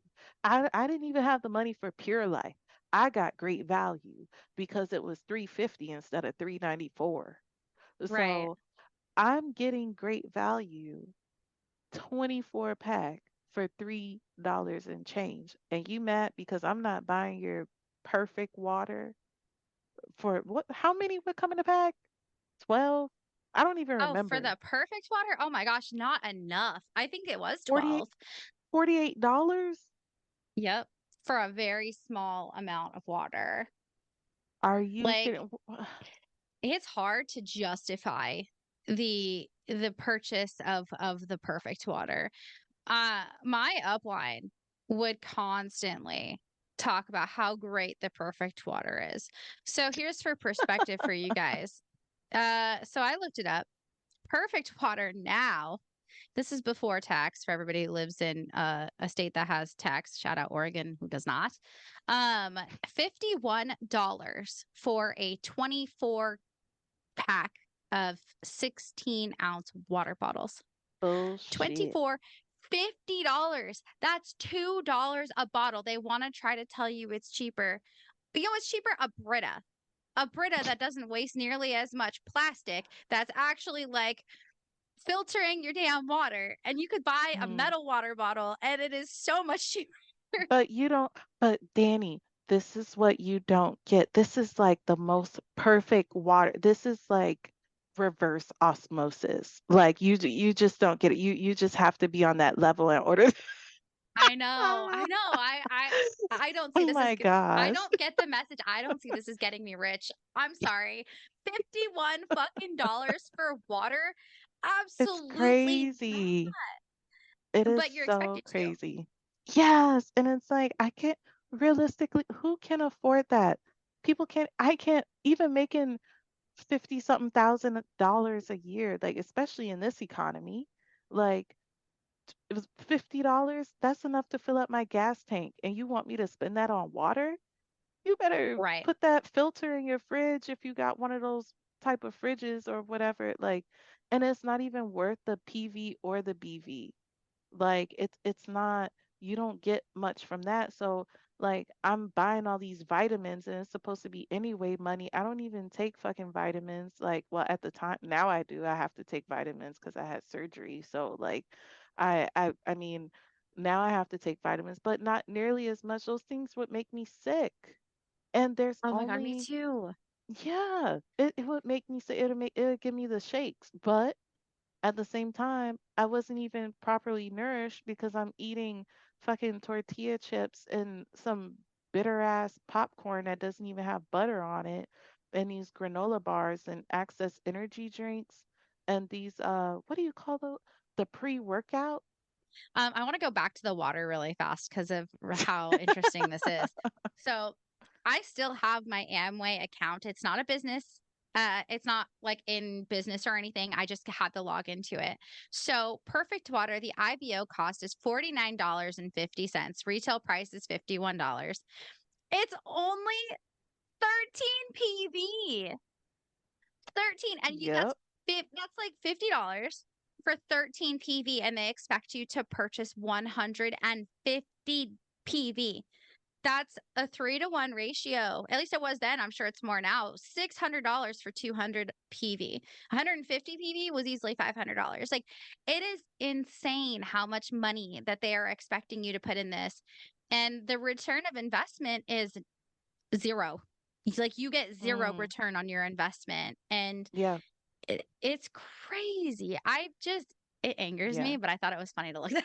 No, that is so true. How much are the vitamins now? Because the vitamins were supposed to have the most PV of them all, but they were like, I don't even know if they were the most expensive. They were still pretty expensive because I think for that vitamin pack, it had to be like 60, $75, I think, at the time. Oh yeah, the perfect pack. Oh, I just love. Oh. So the perfect pack, it is for IBOs Oh, $148.50, shit. $165 retail, and it's 44 PV. So yeah, it is more of that PV, and that's what I would always buy if I was like in a month where I couldn't get by. Like, I had to buy vitamins because that's all I could afford to Yeah, buy just to make my PV. You know how many packets are in there? Enough for a whole fucking month. $30. $165. Well, there's one for AM and one for PM. It's the perfect pack. So you take one in the morning and then one at night, and there's enough for 1 month's worth. So you get 60 Right. packages. This $165. Now they're Crazy. pushing retail. So who's gonna buy this is what I want to know. Who's out here Mm. buying Uh, Neutralite Perfect yeah. Pack for $165? Oh, that's anyway money, right? So people should have it, right? That's Of right. You're course, I'm switching where being you shop. You're switching where you shop. That's right. I can't buy the nature vitamins at the store anymore that are like $20. Now I'm right, switching to the perfect pack, which has a fraction of the amount in them for $165. It makes sense because that's going to create entrepreneurship. right. And you're buying from What? yourself. You're Oh yeah, buying that's from right. yourself. Your And own this is, store.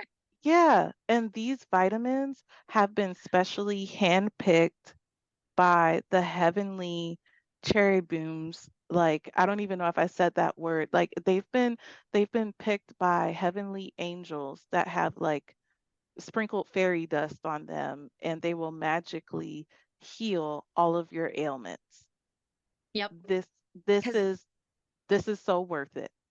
exactly. Like the way that they pushed all of these products, like I haven't looked at this stuff in a long time. So it's really interesting to It's kind of go back crazy. and see how much things were and there's no Yeah. way that people are able to get 200 Yeah. PV with $600 anymore. There's no way. No. And you're Inflation. talking Yeah, that's exactly. bad. But also, I don't know if your line of sponsorship puts this, but mine always said have enough for your upline. Have your upline's favorite excess. Have water for your upline. Serve on your upline. Have a servant heart. Oh yeah. We Oh. were always have to have extra water. So we had like we were supposed to forego our own water to give it to our upline. And we're supposed to have a perfect water unopened, ready for them. I'm not gonna lie, there were times where I just put tap water in the perfect bottle. I just saved it. So sorry, Jenny, Craig, John, and Barbara, that you may have gotten tap water at some point and thought it was perfect. My bad. Unless you're one of those Oh people who my can taste the God. difference. I can.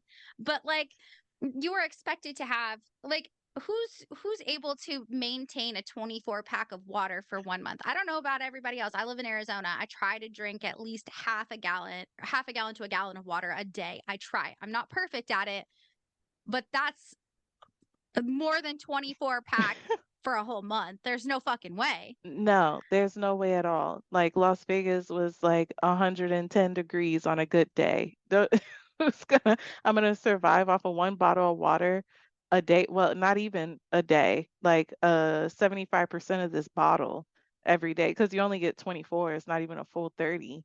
And so like what I don't get it. I have no idea. I don't even know why, who thought this was a good idea. Like how is this Exactly. money going back into this, and it shows you this is only beneficial for the people at the top. This is not beneficial for people who are doing like everyday type things, like day in and day out. Like they're I don't think there's any way to get ahead of anybody who is on the top, but they just make it seem like if you don't get there, it's because of you. You just didn't work hard enough. You didn't push enough. And so, but Yeah. going back to that pre-workout, it's just that these people are not very educated with this stuff. And and it's not bad to be ignorant of it. It is just bad to be ignorant of it and then push it on someone else like like what's what about it and you don't know anything about it. You're pushing these Exactly. vitamins onto people. What if they have some type of allergy to these vitamins, or what if they have something going on? Like you're not a medical professional. Even with, and I know that this is probably a stretch, but like you have to consult with them as if they are medical professionals, as if they are mental health professionals when you're Yes. seeking upline. And it's like, what the fuck? Like, did you talk to your upline about this? Did Yep. you did you seek mentorship? Like, did you like who are they? God? Like I who with these things they're so careless. And I get sometimes that the intention is there, but really, like, no, do us a favor and just don't. Like, refer them to actual medical professionals. Don't push these vitamins onto people. And like, I'm probably just shitting on all the products right now, but some of the makeup was okay, or some of the skincare stuff was okay, but like, I don't feel like they always had my color because I'm a black person. If you couldn't tell by now, I know it's like it's not always it's not always in the way that people speak or anything like that. But I am an African American with some other mixtures in there. But like, I don't feel like they had my color, and I'm not even on the like I'm not on the darkest end of the spectrum. And so it's like the is it all that inclusive? I don't really know. I know they're not out here trying to be Fenty or anything, but like it's not really like the colors were not pigmented for my skin tone, but yet we're trying to push this on everybody. And so, and the skincare, I never really spent 50 to $100 in skincare. Now, today, if you were to take me to Sephora, now I might rack up a little bit of a bill. That's why I stay my ass out of that store. I don't need to go I don't need to go to Sephora and I don't need to go to Mac because I know if I do, that's going to be another situation. But those are very different from artistry. Artistry is not Mac and it is not Sephora, but they make it seem like, oh, these have so many different botanicals. And it's like, what type of botanicals? Like, what is so special about this makeup. Like they literally have a story for everything and they are sold out for it all. And it's like, okay, like be real about it. Like I'm sure like these other people who have all these cosmetic lines will tell you like this is not for everybody. I mean, now people are becoming a little bit more inclusive, but like I don't know. And that anyway money is bullshit because I'm not spending $50 a month on makeup anyway every month. Like I would much rather go to Walmart and get some NYX or NYX or whatever, or get some Elf for $1. Well, now they're like Yes. $5 now. Right, right. I will go Wow. and get that.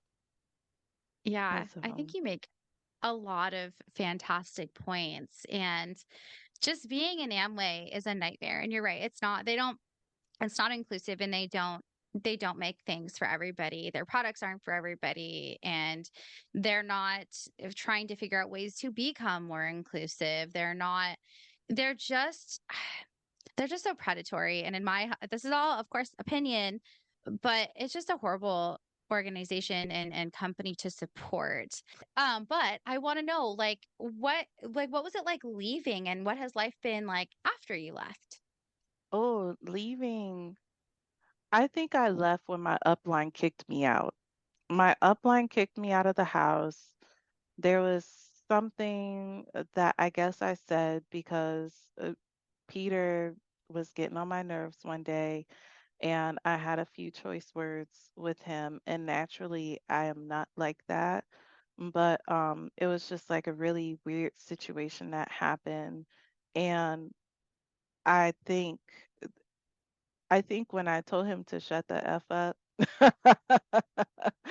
that was the end of that. But even so afterwards, like it's weird, even though that conflict happened between him and I, it like we're still okay. Like if I were to pass him on the street, I'd be like, "Hey, how you doing?" Like we're cool. It's more of me, Natasha, and Lewis. But even still to this day, I don't have any hard feelings for Lewis.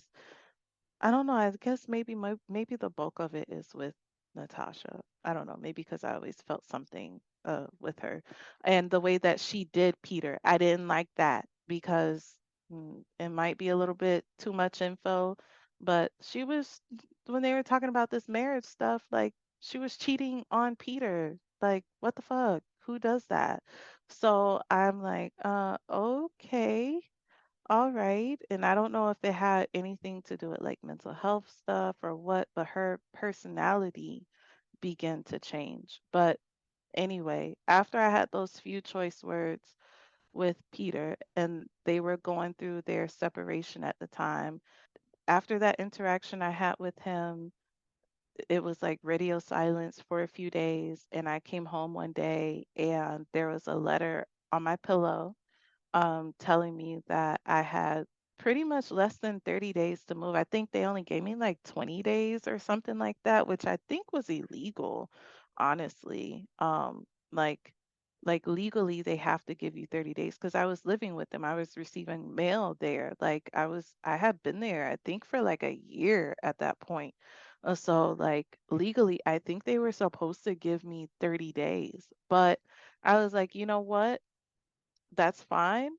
I'm like, I knew that this day probably could have come. So, I rented a U-Haul truck. Actually, that same week I went out and I looked for an apartment, found one for $720 a month, internet included. Actually, no, I bummed the internet off of the leasing office because my apartment was so close to the leasing office. So I didn't even have to pay for internet, but water was included. So I was like, okay, $720 a month. I pretty much put this into a ditto. I just need to forego the ditto to pay my rent. I need somewhere to live. Ain't nobody gonna do it for me. So at that point, I figured I noticed I had to fend for myself and I had to be real. I had to be real with myself. I had to be real about the situation and understand that, this is life at this point. And during that whole time, when I moved, nobody helped me at Wow. all. Even moving my stuff from inside of their house to the U-Haul truck, and I only had a bedroom. I had a twin size bed, and I had like this chair and a desk in there. Getting someone in the house to help me, and mind you, there was one other person living in the house at that time because they were like renting out the other bedroom. Having someone help me in the house was like pulling teeth. Only one person helped me with one thing. I had to move everything myself and load it up into the U-Haul van. Luckily, I was in shape because I guess that pre-workout was working. I was going to the gym all the time, so I was like, "Oh, okay, I can. I'm young, I'm strong. I can do this myself." These days, I don't know if I fall the wrong way, if I put on my underwear the wrong way, my back is out. Oh, I So feel that. yeah.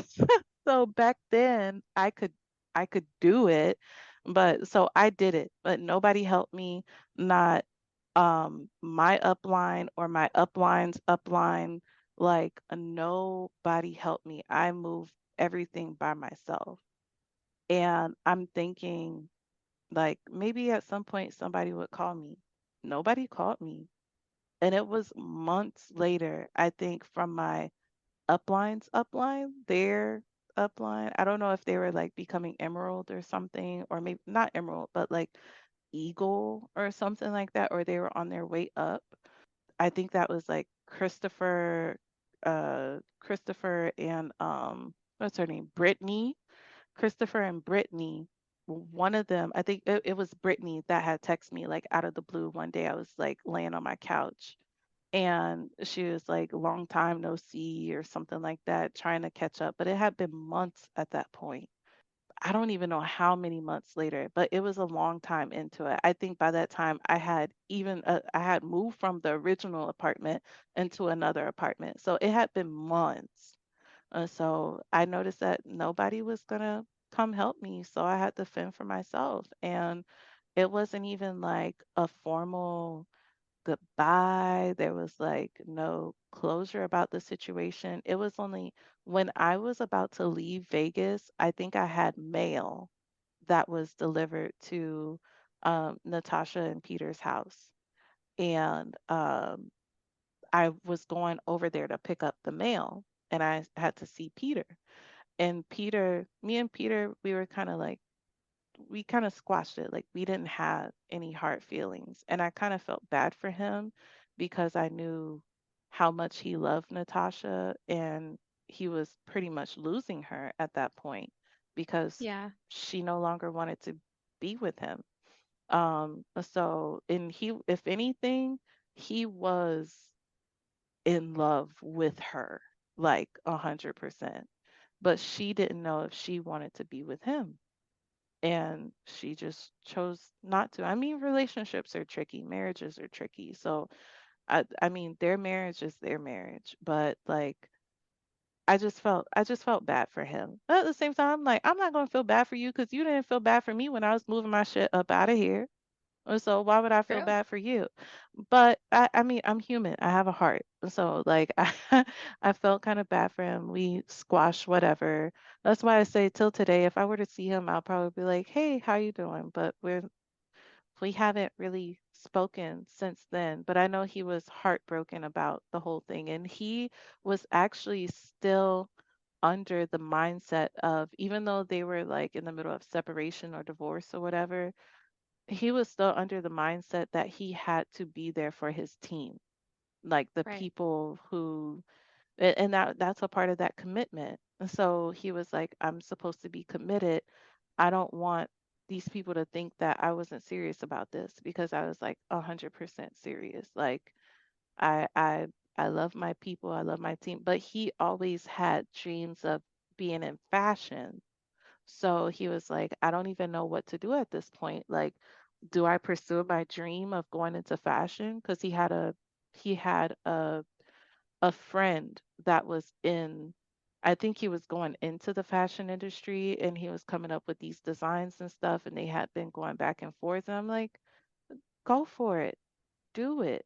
But in worldwide, they tell you not to, and you keep Yeah. pushing it down because it's not a true opportunity. Like, it's not the real deal. But that could have actually been the real deal for him. And it feels like a Right. cliffhanger for me because I don't know where he is in life right now. I hope that he pursued the field of the fashion industry because when I tell you this man could dress, he he looked good. Not saying like I had eyes for him or anything, but the way that he would dress, like he would dress better than those guys who, the culty thing. He did kind of assimilate to the cult culture of the the suits, the tight suits and the shoes and everybody having the same haircut. And mind you, he's a black guy and he had the white boy haircut. That's what they would call it, the white boy.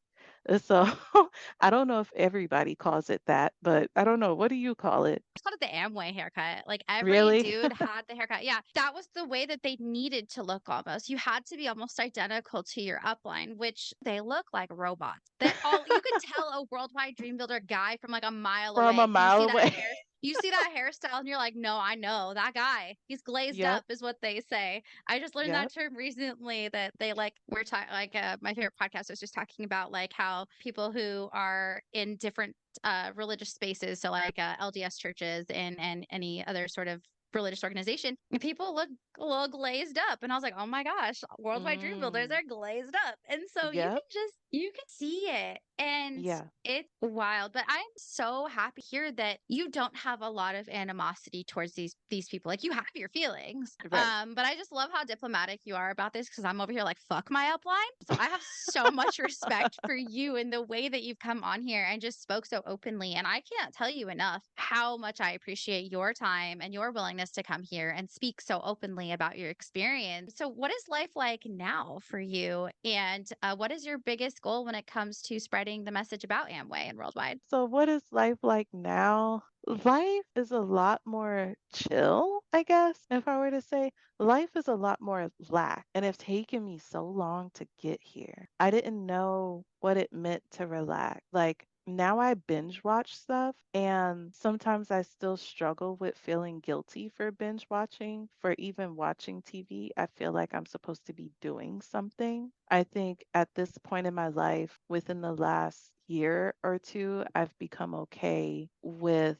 not always making everything into a business, not making everything monetary, like actually having a hobby that like I don't really have to have some financial benefit or like things like that. Like I know I kind of know how to rest now. I didn't really know how to rest before. I didn't really know what that meant. Um, I didn't know how that could affect my blood pressure and my mental health by not resting. I've become okay with not having that hustle culture mentality of waking up at 4 or 5 a.m. and going to sleep at like 11 p.m., like being the first one in and the last one out and stuff like that. Like I don't need that to be successful. And it's unrealistic because if you don't get sleep, that shortens your lifespan. So like catch 22 for that, like you're pretty much shooting your foot off if you are living by that type of mentality because like you're shortening your freedom, your life of freedom. Trigger, boom. Like Right. you're Wow. shortening your freedom, so like it's just not feasible. Like your body is not set up that way to be able to do that. It's not realistic. Your body can't handle it. It's not sustainable. That's the word I'm looking for. It is not sustainable. They teach you a Right. lot of habits that are not sustainable. So they make it seem like it is, but it's not. So I'm just now starting to figure out what sustainable is for me.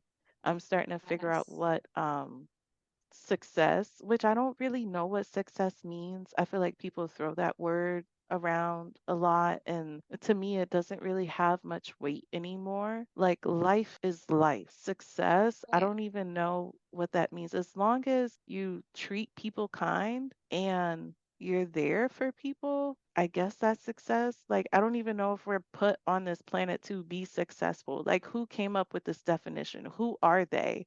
Like, what is this? I don't know if you're familiar with that song by Jim. If you've ever heard it, it's a very old song, but it's called They by Jim.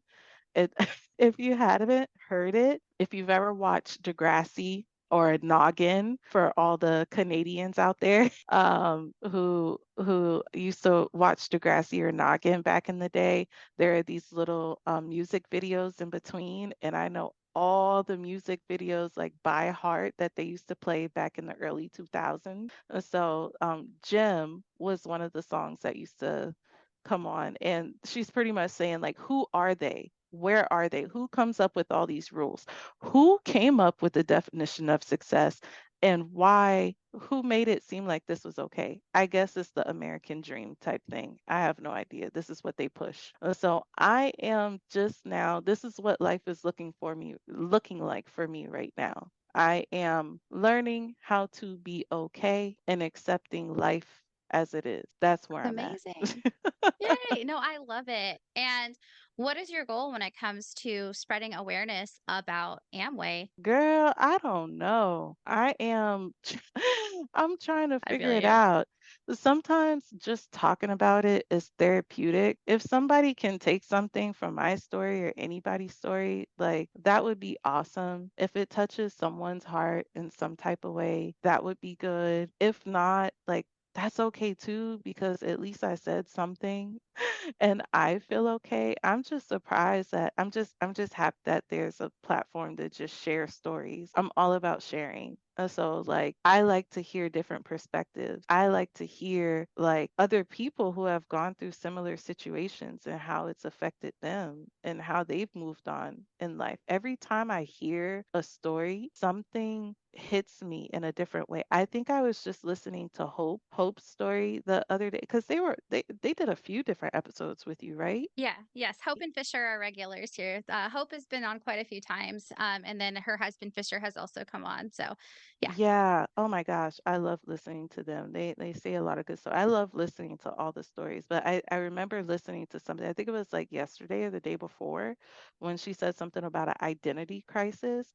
I was like, yes. I said, When I was in the car, I was like, because I'm like, Right. I feel that I went through such an identity crisis, and there was some other trauma that I had after exiting Amway, like with an abusive ex that I had, which also caused some of the identity crisis. Like I literally felt like coming out of Amway, I didn't know who I was because my identity was so much in Amway. So unlearning that, decoding those things, learning new habits, forming a new identity, like really figuring out what I like instead of what somebody is telling you is very it's like a shock to the system, and trying to navigate that is very hard. So when you hear other people's stories and you can identify, it just creates like it creates a space where you can feel like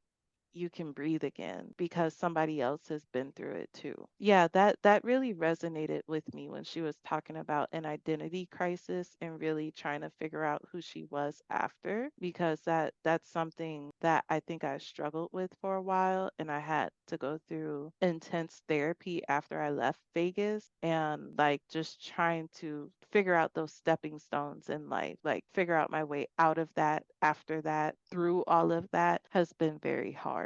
It's been eye-opening and it's been enlightening.